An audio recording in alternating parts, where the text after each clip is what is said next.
What's up, guys? Back here with a new video, and as you can see, I have an empty chair here. I'm gonna have a very special guest of mine, and we're gonna be talking about judging in karate tournaments. If you're new to the channel, please hit that subscribe button. If you like the video, throw those thumbs up, and let's get to it.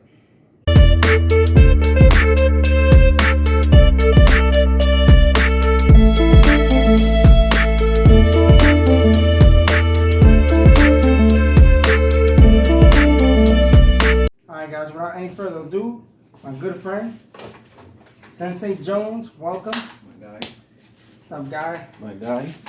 YouTube. And yeah, just introduce yourself a little bit. As you know, my name is Sensei Jones. I've been doing karate for 20 plus years, and I like to think I know what I'm talking about. And yeah, let's get down to it. Yeah, let's get it. Let's get down to it. So in today's topic, we're gonna be talking about karate tournament judging in national and local tournaments. Big difference between the two. What are the big differences?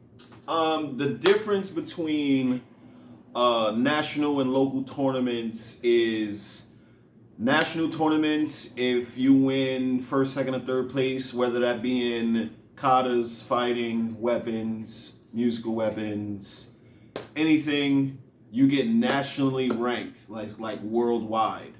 And local tournaments, you don't. So when it comes to judging, you want to start off? I mean, I can start, no matter. Yeah.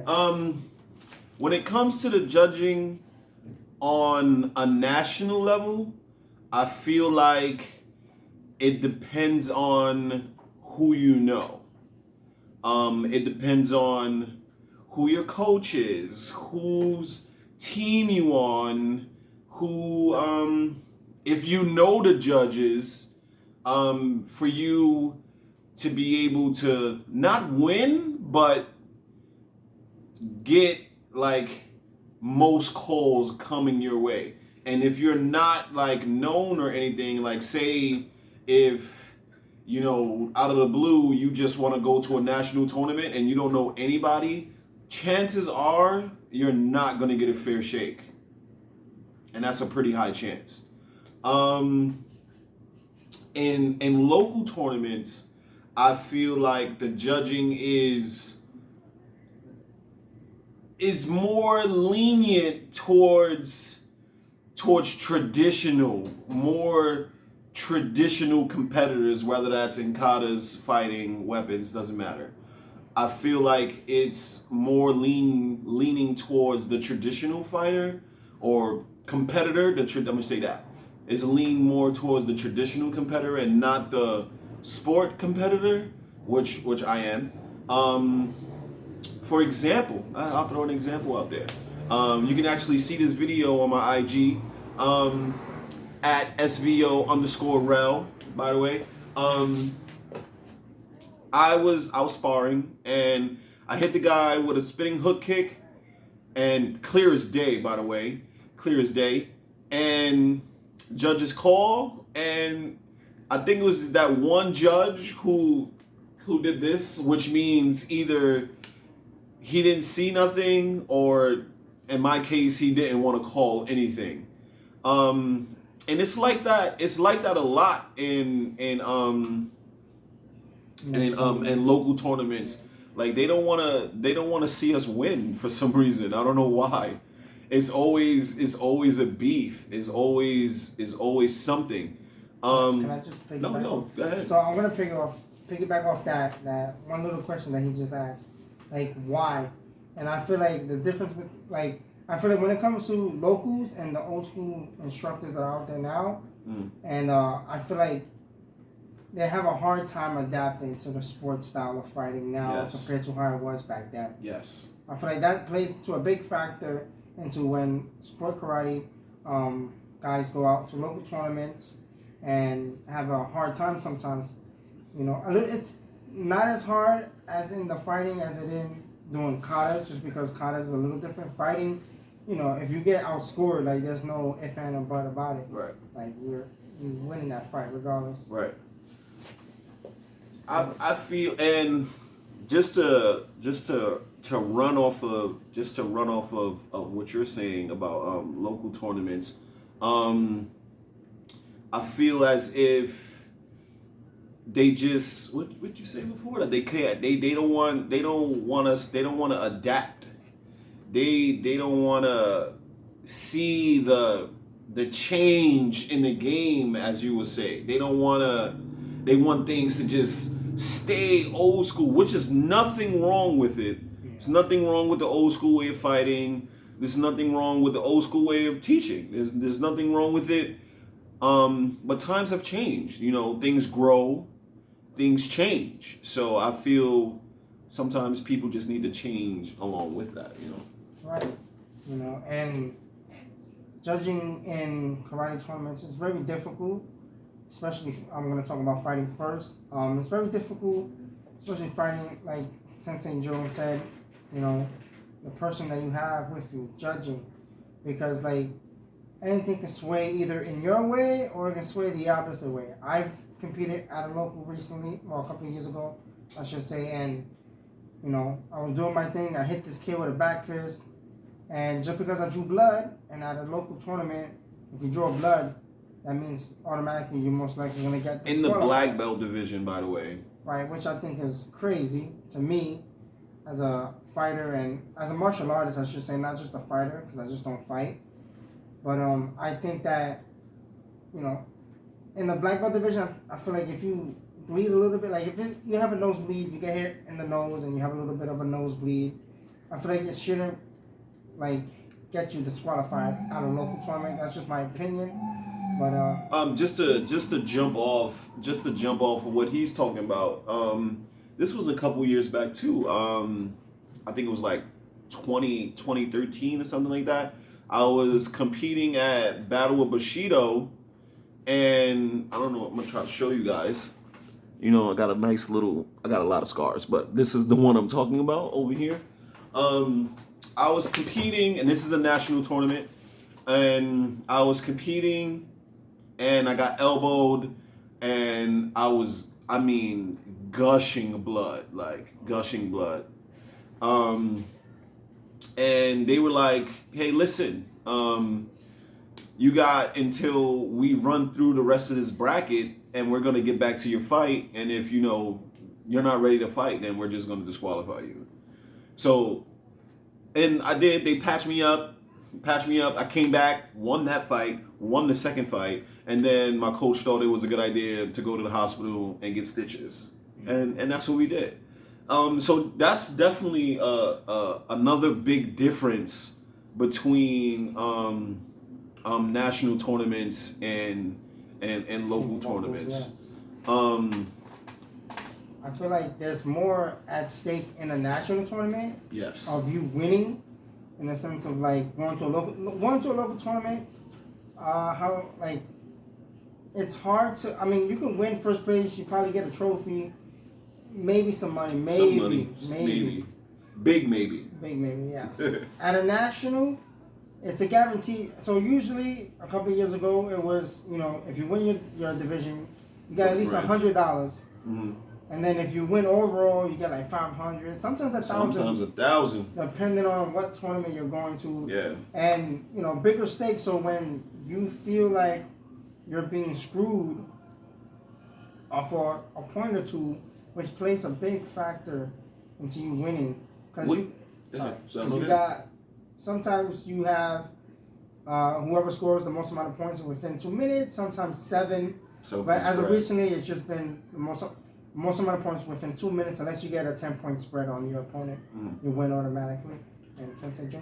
Which is I wanted to go off of what you were saying when it comes to as far as like points and like when losing by like or not getting certain points.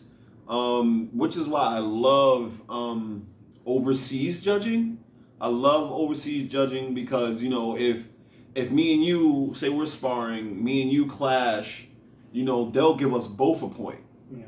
They won't call it a clash. They'll give us both a point. I also feel like overseas judging is way better than states judging. Yeah, I feel like they're more like dress wise. I feel like they're more professional. I would like that to be how it is over here as it is. Right, uniform. Yeah.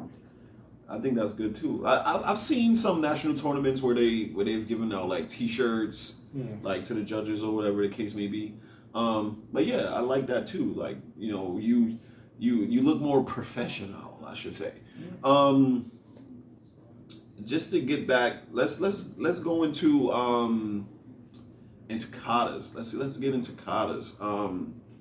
I feel I've seen it a lot.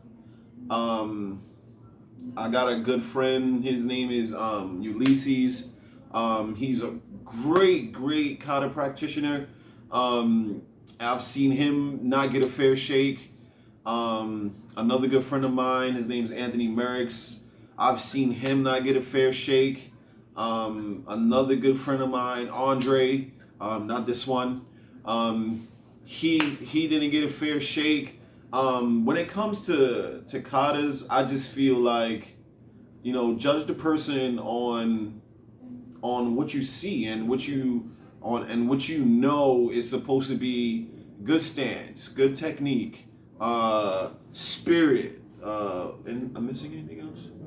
I feel like you just have to believe in what you're doing. Right. In that kata that you're doing. Right.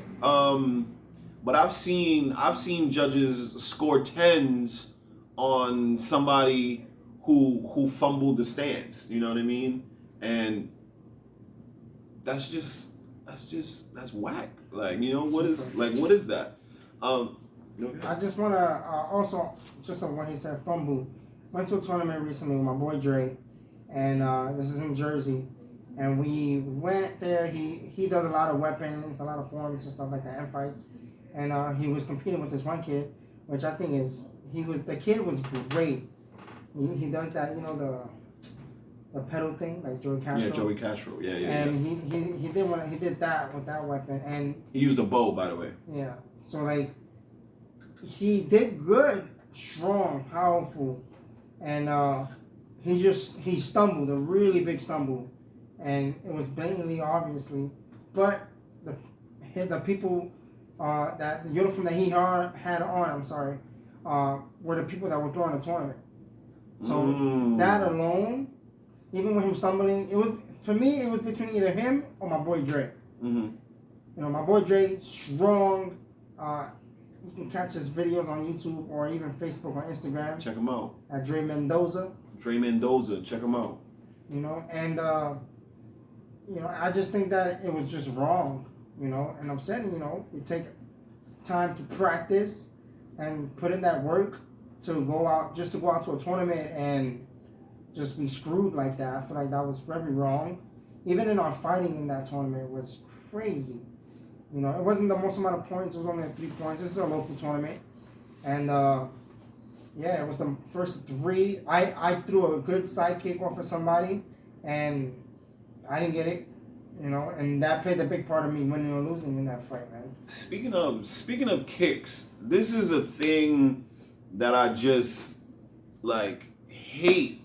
I hate this, with a passion. And you see this a lot in local tournaments. A lot. They give points. They give points for chamber kicks. Chamber kicks. For those of you who do not know what a chamber kick is, I am going to show you. So I'm going to break it down because you probably won't get to see Sensei Jones in the camera. So, chamber kicks. Sensei Jones, let me see a chamber real quick. So chamber kick is this, right? Let's say you're throwing a round kick. If I'm here, right, or he throws that, or I'm trying to blitz at him at the same time, as you can see, this is not a kick.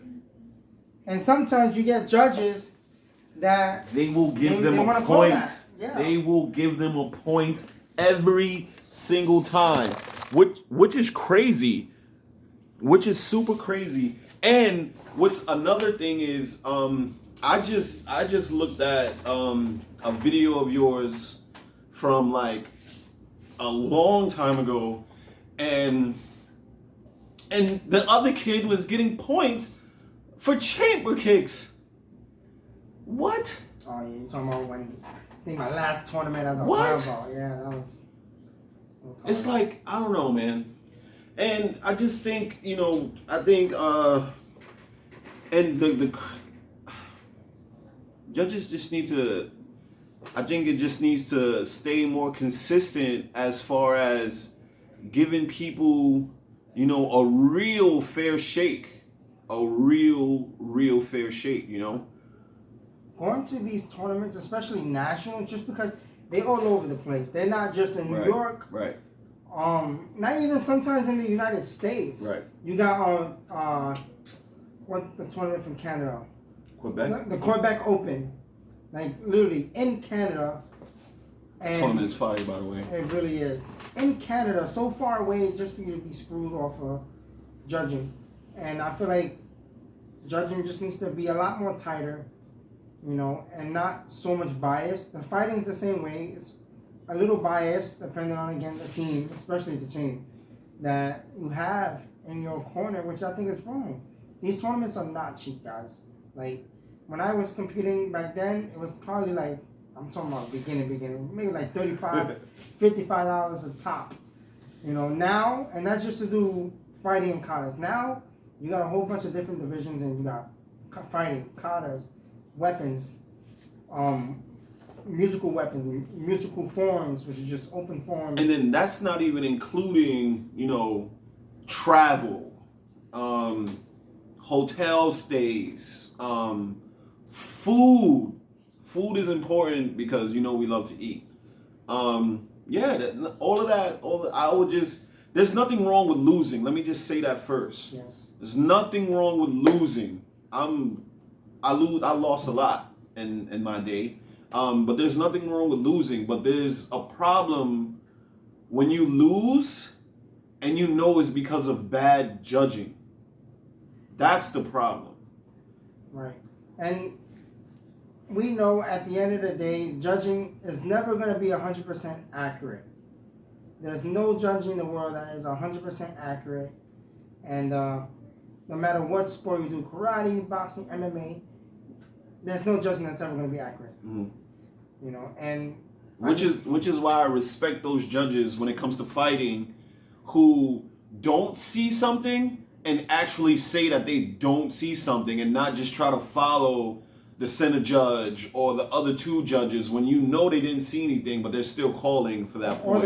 Or the crowd. Right. Because you get so true. In the karate world, we got this thing, and we usually kicks are 2 points to the body, or even to the head sometimes, and spin kicks are 3, depending on. And you get some guys that they'll, even if they might or might not hit them with the side kick, if I start screaming 2, 2, 2, sometimes, just because everybody's like, oh, blah, blah, oh, 2, oh, yeah, 2 points. exactly.